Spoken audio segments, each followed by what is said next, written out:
Shaw, and we are live from the 704 once again for episode 68 of the 815 Exchange. And well, ladies and gentlemen, I am back. I have returned from vacation.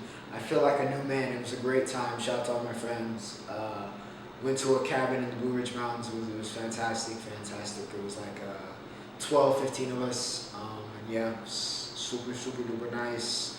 Had a lot of fun. Needed the break badly.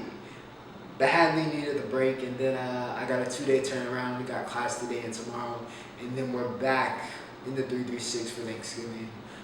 So happy Thanksgiving ahead of time for all of you at home watching or wherever you are watching. As always, remember to like, share, and subscribe if you are enjoying the content. And as always, like I say, every video, everything you're looking for is in the description.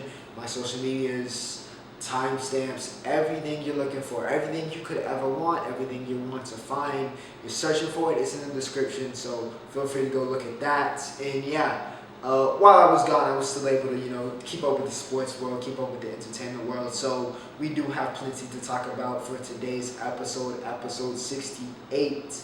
And without further ado, ladies and gentlemen, you know what we started off with. If nothing else happened in combat sports, we're starting with college football, which means, unfortunately, I have to talk about the worst rush defense in America, which, of course, if you don't know, belongs to us here in Charlotte. We played Marshall. We lost 42-28. It was our last home game. It was senior night. We sent all of those great seniors off with a nice, good old-fashioned whooping, and it wasn't close. The score makes this game look closer than it was.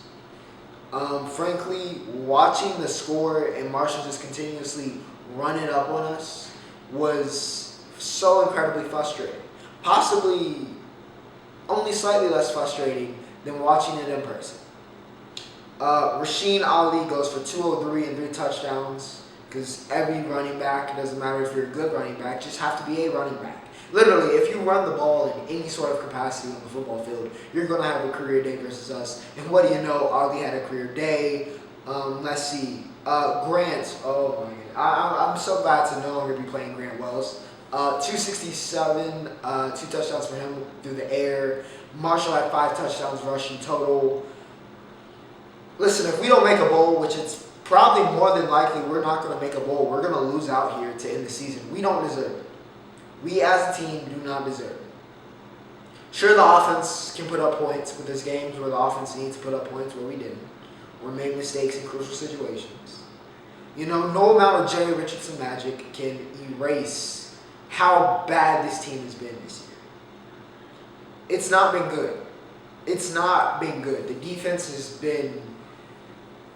It's been bad. It's been so bad. We cannot stop anybody. I would love to see us play Ohio State.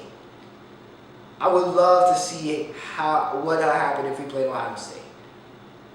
I wonder if it would take them a quarter or 2 quarters to score 60 and pull Trevion Henderson and the 3-headed monster.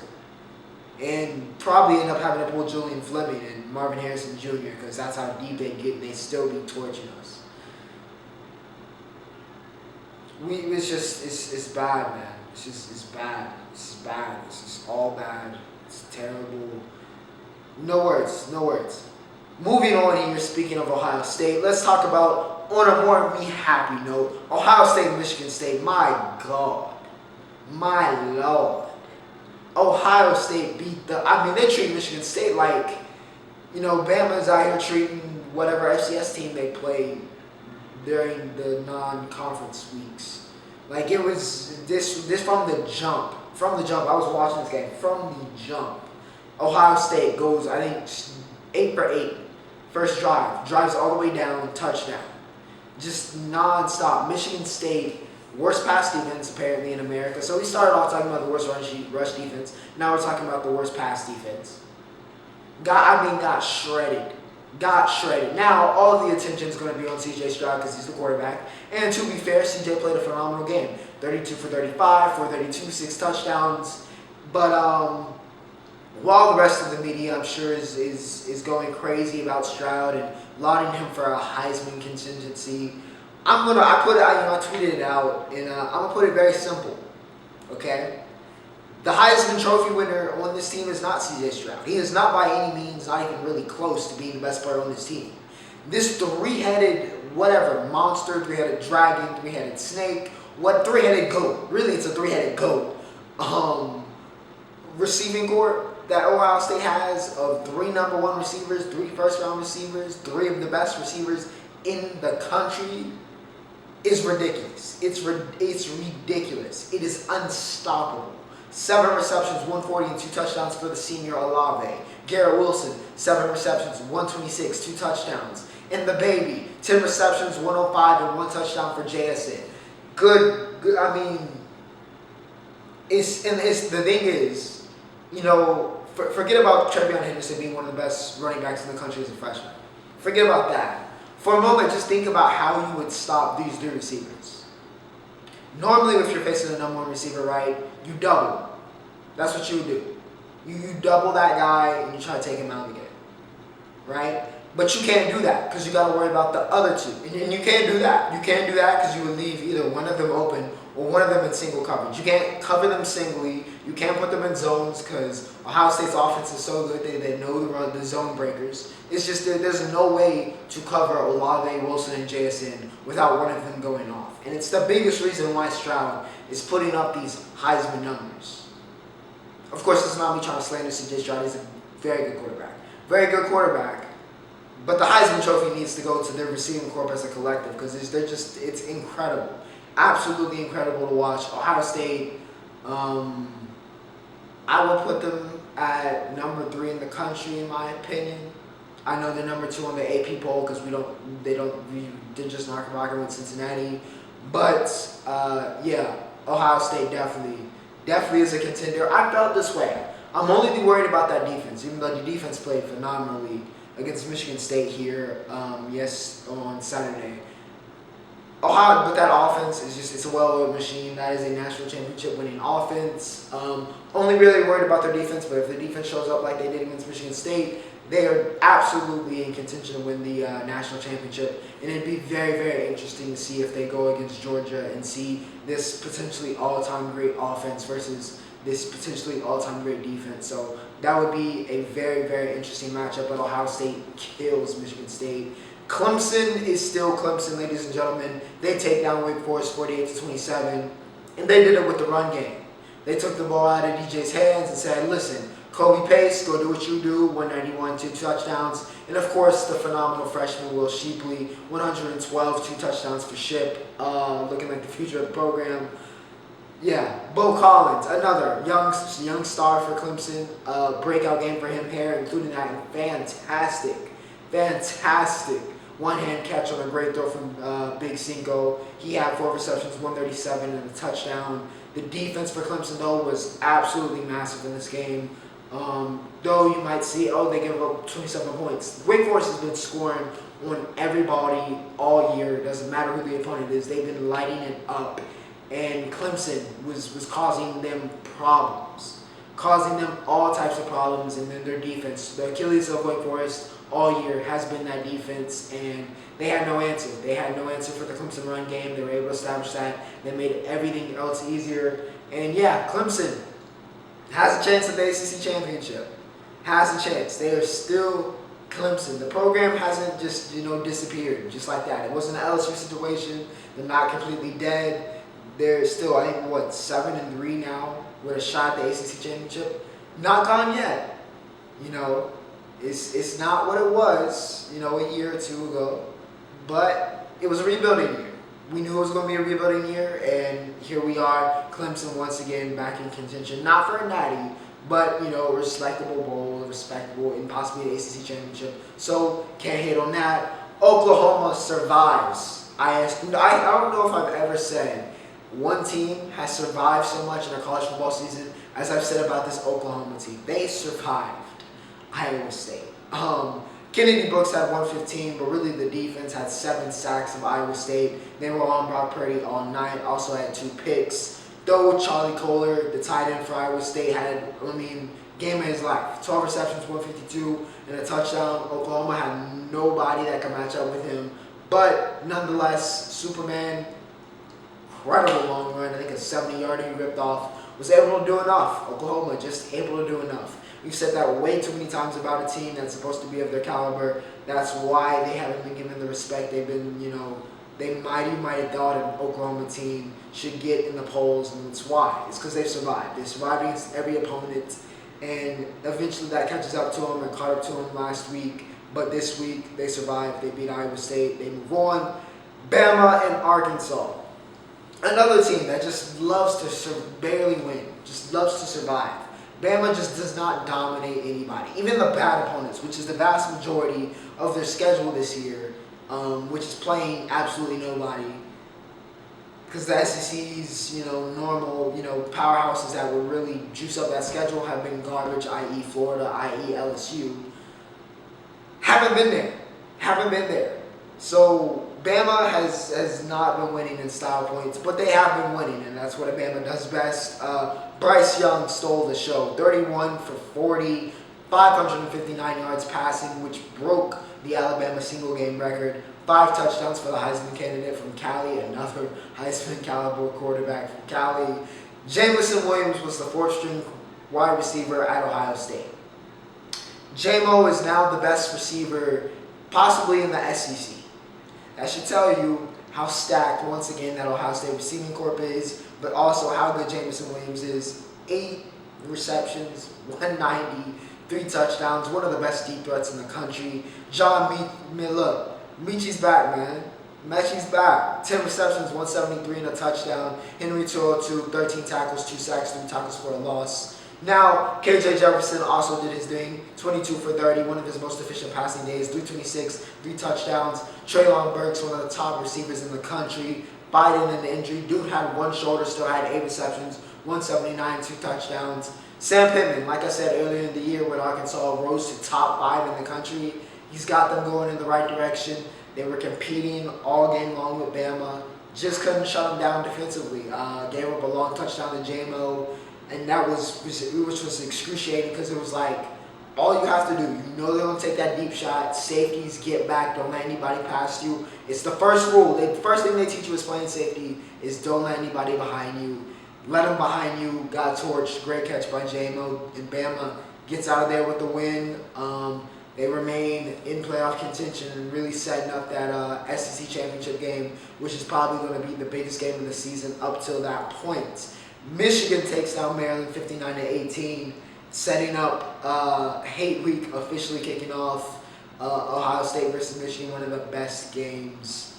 One of the biggest rivalries in all of sports, really, Ohio State and Michigan, and we got that coming up this week, so we'll be talking about that on episode 69. But for this week, they took down Maryland. Cade McNamara, 21 for 28, 259, 2 touchdowns. Really coming to his own this year. Going to be interesting to see how he plays against Ohio State because this is the big one. This is the legacy-defining game. We'll see what happens there. Donovan Edwards also, 10 receptions, 170, 1 touchdown. He's been good for a pop-up game, a pop-up masterful game throughout this entire season. But yeah, Edwards, great game. Cade, great game. Michigan, overall great game. Aiden Hutchinson and co. headed, we got them versus Ohio State.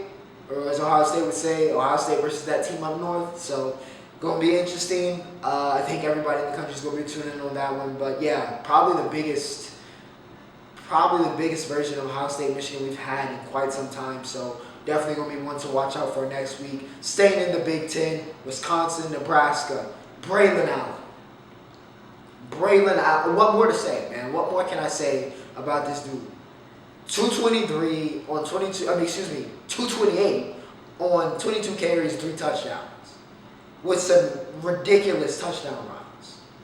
He's the next one. He is the next one. And he's arrived right now. If he was starting the entire season, he might be in Heisman candidacy. He is ridiculous. And another member of this long line, Ron Dane, Monty Ball, Melvin Gordon, JT, Corey Clement, of just fantastic Wisconsin running backs. They take absolutely no breaks. Braylon Allen is the absolute truth. If you have not watched the Wisconsin game, just watch it for the 17-year-old running back that's built almost like Derrick Henry that just cannot be stopped. Just cannot be stopped. Wisconsin running back's up good right now. We'll talk about that later in the NFL segment. UTSA, the third undefeated team remaining, survives. Last second tipped touchdown pass. Frank Harris gets it done. Got to be Conference USA Player of the Year in my opinion. 323, 3 touchdowns. Now, DeAndre McBride for UAB, 144 and a touchdown, but it was not to be. UTSA saved. Maybe it's destiny, man. Maybe it's destiny. Undefeated season for UTSA would be absolutely huge. Huge for that program and just kind of showing where they've come from. Only were an FBS school for a couple of years. Only, I think, as long as They came up the same year as... NCAA football, so that's been 8 years they've been up. So yeah, UTSA, what a job for that program, and what a year it's been. What a year it's been for UTSA. They get it done. And of course, ending off here, I told you. Now I'm a USC fan. We're not going to talk about UCLA beating the brakes off of us. They don't deserve to be talked about. Not UCLA, but SC doesn't deserve to be talked about. So I have to keep tabs on the Pac-12, of course. And naturally, like I said all season, Oregon were frauds. They were frauds. I don't even know why they were in the top 4. I know they beat Ohio State, and they deserve to be higher than Ohio State, even though they weren't, because, the committee doesn't care about head-to-heads. But they were frauds. They were pretenders. They weren't contenders. They were pretenders. Whole season, I could have told you this, saw it coming from a mile away. I was not impressed, and they left a lot to be desired in this game against Utah. They get trounced, upset pulled. They're out of the playoff. 38-7. Tavion Thomas, 94 yards, hat trick. I told you so. I told you so. That's all I really got to say about Oregon. I told you so. The offense, not that good. Defense, not that good. They got great players, but overall, they're susceptible to get lit up. They got lit up. I'm not surprised. See you in whatever mid-level bowl you end up in Oregon. I got no sympathy for you. Cincinnati and SMU to end off this college football segment. We're going to go through, the usual, going through everything. Cincinnati gets the win over SMU 48-14 in Ritter's last home game at Cincinnati. 4 touchdowns. That defense, a lot is talked about Ritter and that offense and forward, but how about that defense? Shut down Tanner Mordecai. Only had 66 yards passing. Incredible job. Cincinnati needed to win a game like this against a good SMU team. This was a statement win. It was a statement win in my opinion. SMU honestly could have been ranked heading into the week. Of course, unranked now. But Cincinnati nonetheless, big time statement win. And of course, Dan Mullen fired as head coach of Florida. Insane. We were talking about them back-to-back years. SEC championship, right? Kyle Trask, Kyle Pitts, that incredible offense. Dan Mullen's got steering the ship in the right direction. But it all fell apart this year. All fell apart. I think they've lost, 6 straight. Recruiting's in the dumps. And yeah, Mullen fired. I mean, just what a turnaround in the wrong way possible. In the worst way possible. An incredible turnaround for Florida. An incredible change of events. And change the direction of the program. And yeah, it's going to be an interesting coaching carousel with all these, big name schools. USC, Florida, LSU, all looking for head coaches. It's going to be a very, very interesting offseason. But, Dan Mullen fired. We'll see where he ends up next. Maybe he goes to Saban's coaches, school for coaches that cannot coach and want to learn how to coach. Maybe he heads to Bama, becomes the OC. We'll see what happens. But Dan Mullen fired. Florida fans, you let me know who you want. College basketball this week was headlined by the foursome of ranked matchups between Purdue, Villanova, Tennessee, and UNC, and one of the tip-off classics, the early season tournaments we have. And in the championship, ladies and gentlemen, we had Purdue taking on Villanova, and the story of the week was Purdue. Purdue gets the win, 80-74, and listen, this is the best Purdue team I possibly have ever seen. Better than the Carson Edwards teams, better than the Pummel team, better than those teams before. This team looks so good. So good. I've been saying it since the start. I've been saying it all off season. Jaden Ivey is going to be a National Player of the Year candidate, and he most certainly was this weekend. I think 24, 26, 6 and 10 against UNC in the semi. Then here in the final, he had 10, 7 and 7, some big plays down the stretch. Zach Edney, of course, stole the show, the big 7'4" from Canada. He had 21. Caleb Burst, Stefanovic, Trevion Williams, they've got depth. This Purdue team looks good. They look good, and they look very, very dangerous. I think Purdue's going to be a contender. I don't think they're pretender like they have been sometimes in past years. I really, really like that Ivy, Edney, really first, I guess, almost big three. And now you got Stefanovic, Trevion Williams stepping up. It's looking good. They look very, very good. Also, I do want to say about Villanova, listen, Colin Gillespie should not have been a first-team All-American. Now, he's a very good player. Don't get me wrong, he's a very good player. But he's not even the best player on that team. That's Justin Moore, Tennessee, and as a Duke fan, there's nothing you love seeing more than Carolina losing. And, well, it wasn't a good week for Carolina. Tennessee, 89-72. Hubert looks lost. That Carolina team looks just down horrendous. Down horrendous. First, it was Armando against, what was it, Villanova? They played Purdue. Armando, 2 points, fouled out, didn't show up. Dawson Garcia did. Flipped that this week, in the third place game. Bacot had 16 and 12. Dawson Garcia was nowhere to be found. Though Brady Manick off the bench, 24 points, 6 threes. He looked good. But Caleb Love, listen. Maybe it clicks. Maybe at some point in time the talent clicks and he gets it all together. Yeah, it just hasn't happened yet. It just hasn't happened. I don't know if it's going to happen. Shot them out of another game. Kennedy Chandler looked like the best point guard on the floor. He's honestly looked like one of the better point guards in the country. Of course, the freshman, top draft prospect. We'll see where that goes and how Chandler continues to develop as the season goes. But he's been great so far in his freshman season. Ziegler, off the bench, 18 points. He was fantastic. Really was the best player on the floor, in my opinion. Tennessee gets it done against Carolina, man.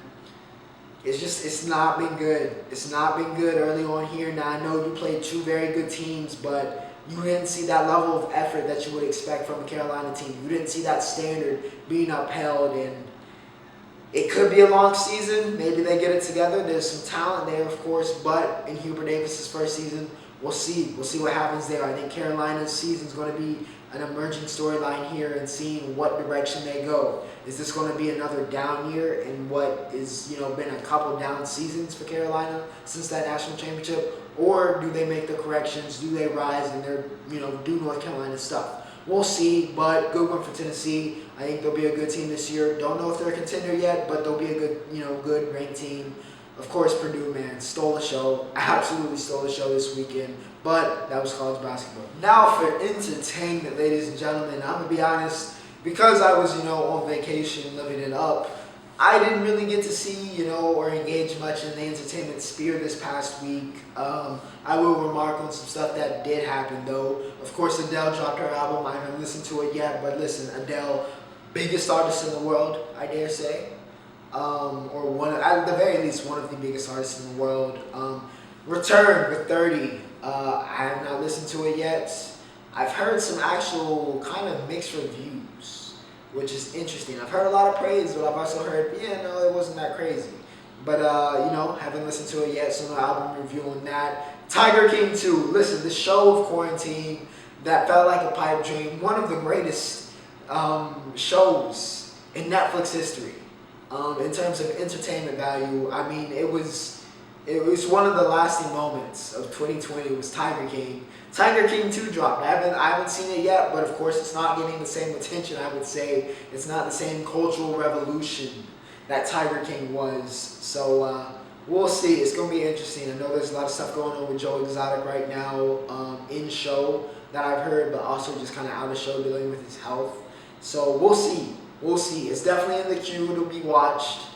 Hopefully we get to watch at some point this weekend. Take a break from Peaky Blinders. But, Tiger King 2 is out. Y'all can let me know how y'all feeling about that. In music, we had some stuff happen in rap. really just super versatile artist that is Tory Lanez. Of course, he's got that 80s themed album coming out that he's been going all out thematically for. Lady of Namek dropped, and it was great. It was great. Made the playlist. If you haven't listened to it already, highly recommend it. He's versatile, man. He's such a versatile artist. Such a versatile artist. Now, of course, we got the controversy outside the music, which will withhold judgments until that is given, I guess, in the court of law. Even though the court of law has been kind of failing us recently, I won't talk about that situation that I don't really need to name for you to know what I'm talking about. But Lady of Namek, good stuff from Tory. He's been great all year. He's been great. Honestly, he's been on a fantastic run the past 2 years. Besides the stuff that transpired, with Meg, dude's had a great 2 years. But Lady of Namek, like I said, haven't listened to it, check it out. And Isaiah Rashad, my boy Zay, dropped The House is Burning, Homie's Bag, which is really just the deluxe of THIC, which was a great album. If you haven't listened to it for whatever reason, go listen to THIC. Dropped 4 new tracks. They were cool. Nothing too crazy, nothing that really was or jumped out to me. I thought the R.I.P. Young remix was fantastic. Project Pat, Juicy J. We had Deep Blue, Jordan Favors, and of course Donuts. Off of first listen, nothing really was too crazy. All just good stuff. Everything was up to the standard. But yeah, THIC, fantastic album. And of course, I have to end off this segment on a little bit more of a somber note, as I have to say rest in peace to young Dolph, which sounds crazy because we literally, a couple months ago, we were talking about young Dolph and Key Glock and Number 2, but now, tragically at the age of, I think, 36, Dolph was gunned down, getting cookies at the local cookie spots for his mother. He was gunned down and assassinated, really. And, I really don't know what to say. I'm honestly, I'm tired of, I was putting the thing on my story, like everybody does when a celebrity dies and, to send their condolences or to say R.I.P. or rest in power, right? And it just felt empty. It's I'm so tired of doing these R.I.Ps because it's just man, I'm tired of saying I'm tired of rappers, of people's artists, people's, fathers, people's families members, these people that have major impacts on their city, right? These artists being murdered, and then in your own city that you've done all this stuff for, and then just to be paid like that feels like an injustice. And of course, condolences and prayers go to the family, go to Glock because that was his guy, his mentor, his cousin, the guy that got him his start in the industry. So it's a tough situation, man. It's a tough situation. And just please, I want to say please stop killing the artist, man. But it's not gonna stop. It's not gonna stop at this point. It feels like we're locked in this cycle, and it's terrible. It's terrible. But all I can say is, rest in peace, Dolph. Has helped us turn up many of times and brought a lot of joy to our lives. So prayers to his family, prayers to his wife, prayers to his kids. It's just awful situation in Memphis. Praying for the city. But hate to end it on a somber note, but that was entertainment for the week. And of course, this means we have not reached the roundup, but we have reached the main events. The main events, ladies and gentlemen, which is the NFL. The NFL and Mac Jones and the New England Patriots are 6-3. They're 6-3. Excuse me, they're not 6-3. They were 6-3 2 weeks ago. They're 7-4. They're number 1 in the AFC East. We'll talk about what happened in the Bills game. We'll talk about whatever happened there. But the Patriots have already rebuilt it, apparently. Listen, all of y'all that were talking wild about Bill Belichick, I need y'all to relax. Pipe down, yeah? Pipe down. He's the greatest coach of all time for a reason. Pipe down. He knows what he's doing, and he clearly knows what he's doing with his team. Mac Jones didn't have a great game, but, it was a typical Mac Jones, stat line. It's about what you would imagine, you know. Single-digit incompletions, barely over 200 yards, maybe do a touchdown, definitely do a pick. He doesn't really turn the ball over. That's the main great thing about Mac, honestly. He just doesn't put up, too gaudy of stats. He does what he has to do, and it works for this Pats team, if I'm being honest. It works. But this game wasn't won by the offense of the Pats. Honestly, this was an awful offensive game, and if you're a fantasy football owner, unless you have the Patriots defense or Nick Folk, this was an awful game. This was a god-awful game. But that Patriots defense was in their bag. Kyle Van Noy with the pick six. Folk had four field goals. It was a masterful performance from that Patriots defense, and they shut down the Falcons. And yeah, the Patriots are surging, got to be one of the hottest teams in the league right now. They've been on fire, and now they're in command of the AFC East because of what happened in this next game.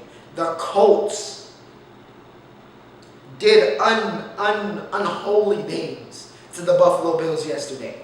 Jonathan Taylor, 32 carries, 185, 4 touchdowns.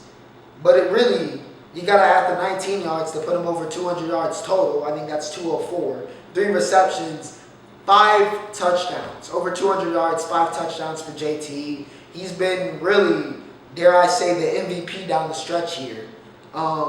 And taking command of this Colts offense, and he has not been stopped. Like I said, Wisconsin running backs up great right now. Braylon Allen in college, JT, who's one of the greatest college running backs of all time, it has translated. I tried to tell you he was RB1. I tried to tell you, no disrespect to DeAndre Swift, no disrespect to CEH, but Jonathan Taylor was running back 1. If you watch the film, you watch what he does for Wisconsin. I know a lot of people were worried about durability, but dude was running back 1. He is simply just too talented. Too talented for, to be denied. He is, ridiculous, man. He's ridiculous. And if he can keep being this focal point of this offense and dominating down the stretch here, especially as we get into the winter, where we know the run game shines here in the playoffs, because, you don't want to tackle. Nobody wants to tackle when it's cold, you know what I mean? Nobody really wants to tackle. It hurts a little bit extra if you play football, if you know what I mean. And JT running as well as he is right now could be huge. Colts back in it. The Buffalo Bills, man, have they teeter from championship contender to championship fraud like no team I've known. Just didn't show up. They didn't show up. And they've had a couple games, 4 of them we can say, where they just did not show up. Should have won, but did not show up. And the Colts came to play. Jonathan Taylor came to play. And it was a beatdown. It was an absolute beatdown. Ravens take down the Bears 16-13.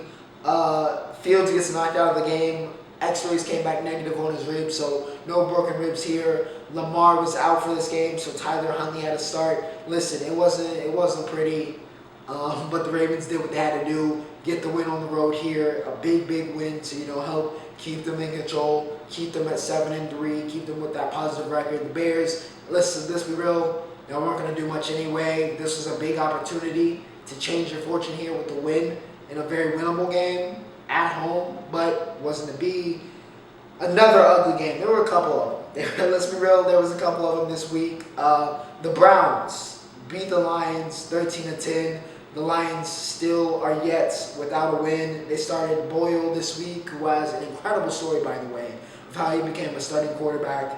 However, you saw why it's an incredible story. 2 interceptions. DeAndre Swift continues to be the MVP of the season, though, for the Lions. He is really the only positive on this team, it seems. 14 carries, 136, and a touchdown for Swift. Baker. They're going to mess around, and because he's playing hurt, he's going to continue to play not great or to bad, and it's going to hurt him in the long term in terms of his contract or whether they want to keep him. But it's just, 2 picks here, he's just not there. He's not there, and the problem is they can't sit him because they're trying to play for playoff position. The Browns are just in a really bad situation right now. Chubb was great, though, 130 as always, but yeah, just a rough rough situation for the Browns. We'll see what transpires there. The Houston Texans beat the Tennessee Titans. The Houston Texans beat the Tennessee Titans. Not just beat the Tennessee Titans, they beat them on the road. Once again, the Tennessee Titans throwing away their chance at the number 1 overall pick here, or at least jeopardizing it. Ryan Tannehill played the worst game of his life. 4 picks, threw for 300 yards, but 4 picks. The Titans are frauds. They're frauds. Fraudulent behavior. I know they're 8-3, but they're not that guy, pal. They're just not. Without King Henry, it's not there. Even with King Henry, they were susceptible. I'm just not too impressed. 8-3 feels like smoke and mirrors. Texans get an incredible win. The Vikings somehow weather the storm of Aaron Rodgers returning to form and going ballistic. 23 for 33, 385, and 4 touchdowns. Valdez-Scantling with 4 receptions, 123, and touchdown himself. Devontae Adams, 7 receptions, 115, and 2 touchdowns. Somehow, the Vikings were able to weather that storm, and finally, Jair Alexander's absence caught up to this defense, who had been phenomenal in the weeks prior. I talked about it last week. Finally caught up to him. Finally, the Packers got, and the Vikings get it done. Cousins, 24 for 35, 341, and 3 touchdowns. Yes, in fact, we do like that. Dalvin Cook had 86 on the ground and a touchdown to go over 3 receptions, 29 yards receiving. But let's be honest, the dynamic duo, Jetta's 8 receptions, 169, 2 touchdowns. Thielen, 8 receptions, 82 yards, and a touchdown. It was lethal. It was lethal. They look like Lethal Weapon out there, man. They look like Lethal Weapon. Cousins was dealing. They get it done. Greg Joseph with another game-winning field goal. How many has he had this season? It's got to be some ridiculous number like 4 or 5. It feels like he's been the clutchest kicker in the league this year. But happens again. The Vikings get a huge win to keep them in contention for the wild card. But Packers, I think they're fine. Defense got to get it together. Hopefully this was a fluke. But overall, just honestly a better performance. Vikings, they just won the game. Wasn't so much the Packers lost as it was Minnesota winning the game. Dolphins and the Jets. The seller of the AFC East, had their biannual bowl. And the Dolphins get it done this week. The Jets started Joe Flacco. Didn't play bad, but let's be real. Neither one of these 2 teams are very good. The Dolphins, I would say, are a little bit better. And it showed Tua 27 for 33, very efficient, 273, 2 touchdowns. Gaskin had 89 yards, but the Dolphins get it done over the Jets. Eagles and the Saints, one of the biggest surprises of the week. Jalen Hurts went crazy on that rushing touchdown. And brought out the ankle breaker. Brought out Hall of Fame ankle breaker on that one. Great job from Hurts in this game through the air. Great job through it wasn't too crazy through the air, but great overall game is what I'm trying to say. Did enough through the air, but really 3 touchdowns rushing, had the hat trick. Got it done with his feet. Goddard just got that big contract, led him in receiving. Defense showed up for the most part, but really Eagles offense scoring 40. What you're going to do? Trevor Siemian.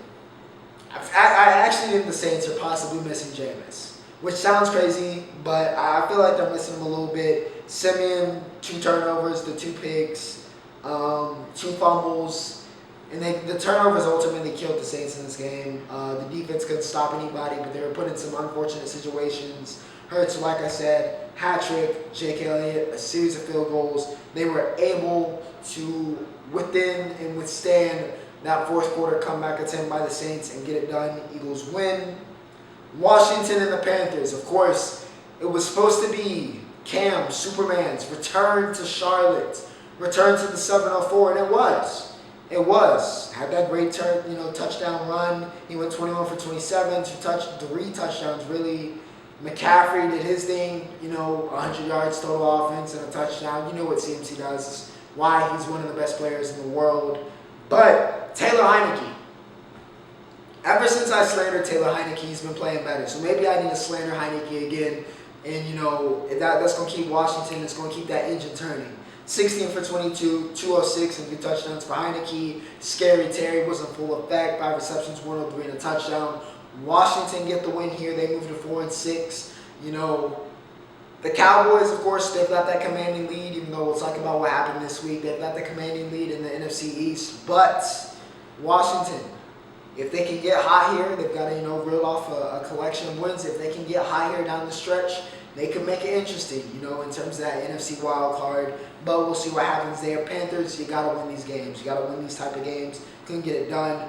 49ers take down the Jaguars 30-10. No surprises here. Bosa up to, I think, 9 sacks. Or, excuse me, is it 10 sacks in 9 games this season?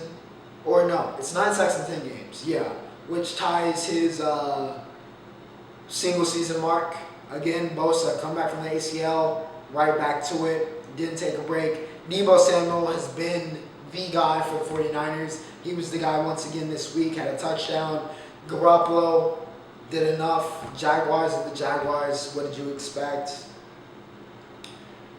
Bengals and the Raiders, 32-13. The Bengals get it done over the Raiders. The Las Vegas Raiders are just down bad.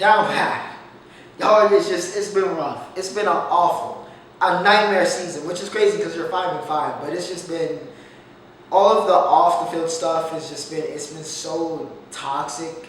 Which, of course, it's Vegas, right? Of course, naturally you'd have a chaotic season like the Raiders have had being in Vegas, but it's just been up and down all season. It was down this week. Bengals get back on track thanks to Joe Mixon's 123-yard, 2-touchdown performance. He held it down. Evan McPherson with a couple field goals, some 50-yardies in there, of course. He was a great kicker for Florida. But yeah, Bengals get it done, 32-13. Back on track. We'll see if they can maintain it. The Chiefs take down the Cowboys in one of the biggest games of the week for a lot of people. We were ready. You know, we didn't really want the smoke, man. That's all I can really say. Offense got shut down. Of course, we were missing Coop. You know, some of our 2 top receivers, COVID. But nonetheless, man, the Chiefs came to play. That defense came to play. Chris Jones went crazy. 3.5 sacks. You know, passes batted. He looked like one of the best players in the world yesterday. And yeah, we took the L. Got to take it on the chin, move on. Kansas City, once again, they're back. The Chiefs are back. The Cardinals were able to get back on track and maintain their label and their title of best record in the NFL. They got a huge win on the road here against the Seahawks, who have effectively been eliminated from everything. It's just been, after Russ went down, it was wraps, and it hasn't been the same, even when he's back. You know, he's been back now for 2 weeks. Nothing too impressive, lock it back over 100 yards, but it doesn't really matter. The 3-7 Seahawks are out of it. But the Cardinals, Colt McCoy, look like Texas Colt McCoy. 35 for 44, 328 and 2 touchdowns. Ertz had one of his best games of the season, 8 receptions, 88 yards. Rondell Moore with 11 receptions in this game, only 51 yards, but 11 receptions. And really, Cardinals, listen, even though Colt McCoy did fumble it 3 times, he also got 3 fumble recoveries, which is kind of just a weird statistic and a weird, coincidence that happened in this game. But Cardinals back on track. Connor also got in the box, needed this win. Be able to steal a win with Kyler out, to make sure that you still have some momentum when he comes back. So it's not, he needs to save the season situation. And, staying ahead in that NFC West, staying, very close to that number 1 seed.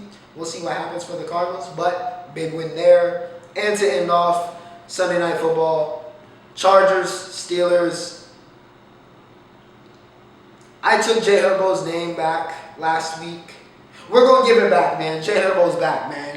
We got to give Jay Herbo his nickname back.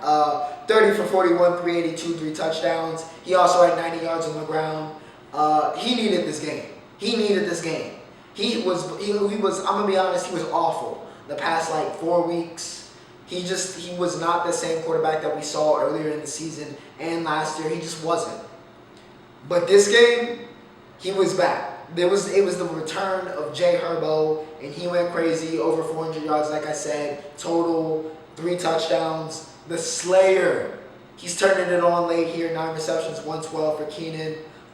Great game for him. Austin Eckler had 4 touchdowns. The man had, let's see, what's that, 115 yards total, 4 touchdowns, I think it was. Big fantasy day for Eckler. Mike Williams, 5 receptions, 97 yards, and a touchdown. He's been great all season. Chargers were just able to do enough, even with Ben having the hat trick, 273 total. Deontay Johnson, big game, 7 receptions, 101, and a touchdown. Game of the week, undoubtedly Alex Highsmith, a sack and a half. Shout out to the Charlotte alumni. Wish we had him right about now. But the Chargers, able to outlast, able to get it done. Got it, actually game winner to Mike Williams in that last minute to go ahead and get the win. Huge win in what was the best game of the week, I would dare say. Chargers moved to 6-4. Steelers need to get a win. You got to get back on the board. And tied to the Lions, a loss here, a heartbreaking loss, even though it was 5-4-1. Need to get back on the board here, get that 6th win, get back in contention here. Don't want to fall off too much, but I think that was a huge win for LA. And interesting week in NFL, but there it was. Now, ladies and gentlemen, we have reached the Roundup. And it's a pretty large roundup. Soccer, Ole. A lot of people have been saying hashtag Ole out on Twitter. It's been trending seemingly all season. And it's happened. Ole is out. He's done. They got rid of him. Ole, he's finished at Manchester United. It's been a disappointing season for the talent on that team. It's just been a disappointing season. I don't know who they're going to pick up, though. And they need to get this hire right. They have to hit on this hire. It feels like they haven't hit on the wire. They need to hit on this hire. Michael Carrick, even though he's the interim manager, I don't care what he does. I don't think he's the guy. But y'all need to hit. Y'all got to hit here. Elsewhere, Mbappe and Vinny Jr. have been on fire. 2 of the brightest young talents 2 people have tabbed is, Mbappe, for the most part, the best player in the world one day, and Vinny, of course, one of the best players in the world one day. It looks like they've been heading towards that standard. They've been phenomenal for Real Madrid and for PSG, respectively. And, for Real Madrid fans, hopefully not for too long on separate sides, hopefully playing together very, very, very soon.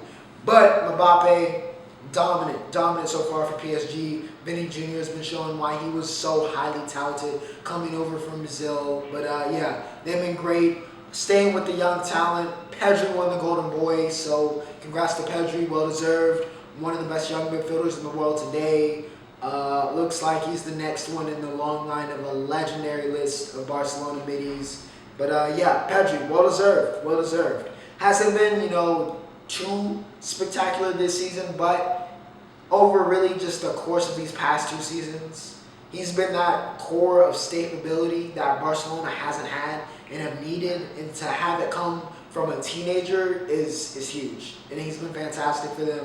But congrats to Pedri, Golden Boy, which has been, honestly, they've been hitting the last couple of years, so we'll see if Pedri can keep the legacy alive. Staying with Barcelona, though, Sergio Aguero reportedly is about to retire this week. We'll see what happens. Of course, Aguero, absolute legend. Got to get a statue outside the Etihad. Disappointing run with Barcelona, just because of the turn of events. Messi leaving, his best friend left. Just kind of unfortunate situation. And now with the health issues, we'll see what happens. But Aguero possibly retiring in F1, which has become a reoccurring segment here in the Roundup and really has gotten very, very interested. I mean, I am enthralled in what's going on this season. Qatar GP. Lewis gets his 2nd straight win and is making this championship race all the more interesting. Max, of course, finished 2nd. And now there is only an 8-point lead with 2 races to go between Max and Lewis. Going to be a great finish. Looking like this is going to be a very memorable championship finish here. Max, got to get a win. He's got to get a win here down the stretch. One of these 2 races, he needs to win. He needs to get that 25 on the board. But Lewis is surging, showing why he's the greatest of all time. He's ran 2 phenomenal races back-to-back. He's on fire. But It's going to be interesting. Max versus Lewis. You let me know who you got winning the F1 championship this season. Does Max ascend to the throne that a lot of people he has promised for the future? Or does the GOAT stay the GOAT? Let me know what you think. Moving on here. Like I said, long roundup. NWSL. Let's talk about the ladies. The Ladies Soccer League. Washington Spirit. Trinity Rodman is the truth. Is the truth. Is the absolute truth. She got an assist here, got the game-winning assist to Kelly O'Hara, who's the oldest captain, I think, in the NWSL to win a championship. So congrats to the Spirit. They get the win over the Chicago Red Stars. But yeah, Trinity Rodman, Rookie of the Year, one to watch out for. Definitely going to be one of the biggest stars I think our national team has upcoming in this next generation. So all the more power there. Congrats to O'Hara. Congrats to Washington. Big time championship win. And to end off episode 68, I haven't talked about the NHL. I gotta talk about McDavid and Draisaitl, man. The best duo in the world of hockey. And possibly the two best players in the world of hockey. 35 points and 32 points respectively for McDavid and Dry. They've been doing McDavid and Dry things. McDavid has been doing stuff you can't even do on video games on that ice. He's absurd. He's absurd. He's the best player in the world for a reason. And Leon Draisaitl is right there with them. His playmaking has been so crispy. So crispy this year. Alongside, of course, his honestly best in the world goal scoring ability. Oilers also looking good, playing very well. We'll see what happens there. Hurricanes still playing well. I know the Ducks are doing well. Ovechkin moving on up. I think he's moving into third all-time in the goals list. Chasing Gretzky. We'll see if he gets it done. He's also having a great season. He's at 29 points for the season. So the Great Eight is doing the Great Eight things. But for episode 68, that is all. I hope you guys enjoyed. Remember to like, share, and subscribe if you did. And of course, we'll see you next week post-Thanksgiving for episode 69. Hope you all enjoyed the food. Hope you all enjoy your family. Hope you enjoy the break if you're a college student before we get into this last stretch of the semester and exam time. But I enjoyed. It's good to be back, even though I will very much so miss what was a great vacation. But we're back. Hopefully we get some videos up for you this week since I'm going on break. Some more reaction videos. So look out for that this week. Enjoyed the reception on the last one. I'll definitely be open to doing more new artists and local artists if that's what you guys are looking for. But for episode 68 of the 15 Exchange, this is all. Ocho, signing off.